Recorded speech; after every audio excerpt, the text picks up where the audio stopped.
I mean, this year's opening to the round of 16 was just pure cinema with all the games that happened, starting with Athletico Madrid versus Tottenham.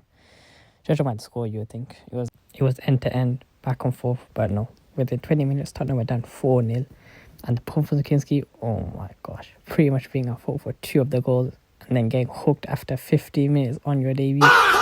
It's not something you want to see.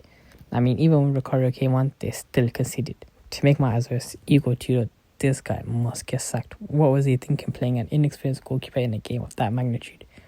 And then not even console or acknowledge Kinski when he got subbed off. Even when his side was losing, he was telling them to calm down. Come on, you're losing 4-0. By the way, the guy only had a 5-minute press conference. The journalists know he's getting sacked.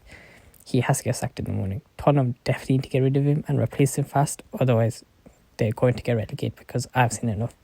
At this current rate, they're definitely going to get relegated. Especially with the upcoming fixtures. Let's just say Tottenham are pretty much 9% going to the Championship next season. Moving on to the Barcelona-Newcastle game. Poor performance from Barcelona. Newcastle outplayed them. They had a fair amount of chances. They deserved their goal. It was coming. They were unlucky to concede that penalty. I mean, it definitely was a pen, no doubt. I generally thought after their goal, the match would end with the Newcastle win and a 1-0 lead ahead of the Camp Nou. But it didn't. Yamal ends up starting the penalty. Despero Luso locked him up for sure. He played really well. I definitely do think he should be called up and considered to be in the World Cup squad for sure. Also, the way Tonali and Joe Linton were playing, they were just a brute force in the midfield. Considering it ended 1-1, I do believe Barcelona will win it at the Camp Nou. On to the Bayern game. Complete demolition job. What performance from Elise. Respect to Atalanta fans. Even though they were losing the final, they still stayed and supported their team. They even managed to get a consolation goal at the end. The performance that Bayern put in today no doubt showed why they are the favourites to win it. They did this without Kane, which is quite frightening for all the other teams in the competition. I generally believe, at least his current performances and track record this season, he could be a contender for the Ballon d'Or this season. The impact he is having and the display he is putting up is definitely something. Bayern 100% into the quarterfinals. They will face either Real Madrid or Man City, which will definitely be interesting. Finally, the Galatasaray vs Liverpool game. Poor performance in Liverpool. They did have a fair amount of chances. Ekitike had a solid chance. I think for sure Slot should go in the summer.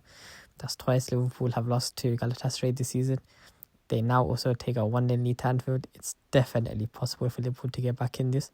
They do have a great history in this competition, but man, Liverpool needs to ask themselves some questions on their team, their performances, the players, the manager. Considering, we also have them in the FA Cup, I'm not too worried. I do expect us to beat them as long as we have the players and fitness, and especially as Saturday ahead. This is definitely not the season people expected Liverpool to have. I mean, especially with the amount of money they spend in the summer and the amount of hype around their players, this is definitely not lived up to the expectations. I am looking forward to Man City versus Real Madrid. Hopefully we can come away with a win and a lead. We should beat them. They do have a lot of players that are injured, and also the second leg is at the Etihad, and I am quite confident that we should beat them there.